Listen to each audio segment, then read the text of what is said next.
ce gouvernement sous-traite sa politique d'asile et de migration à une dictature. La police politique d'Omar el-Béchir est venue ici identifier des migrants en transit issus du Soudan. Vous faites aujourd'hui l'étonné, Monsieur le ministre, Monsieur le secrétaire d'État, que ces mêmes Soudanais, aujourd'hui, sont molestés, agressés, menacés une fois de retour là-bas. Travailler avec un tyran, Monsieur le Premier ministre, a un coût. Ce sont ces violences subies, c'est un coût humain. Il y a aussi un coût politique.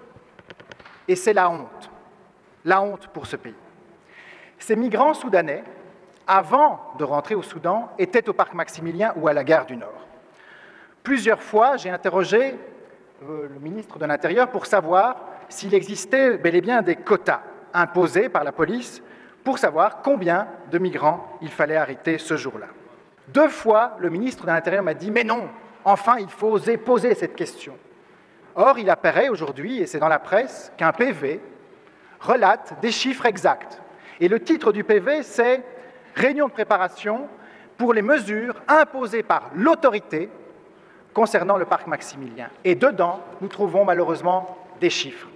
Par exemple, nombre estimé de personnes à interpeller pour une grande action qui aura lieu le 21 septembre, 250. Monsieur le Premier ministre, ou quand allez-vous arrêter de couvrir votre secrétaire d'État et votre ministre de l'Intérieur?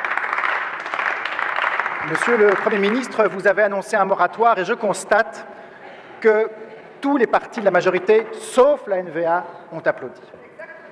Il faudra voir ce qui s'en sera. Monsieur le ministre, des milliers de Belges aujourd'hui hébergent, nourrissent, convoient ces migrants en transit du parc Maximilien et de la gare du Nord. J'étais hier soir avec eux, ces bénévoles, et aussi ces migrants. Et ces Soudanais sont des humains comme vous et moi, ils méritent le respect, comme tout migrant de passage ou effectivement ici, Monsieur le Premier ministre. Merci, Monsieur.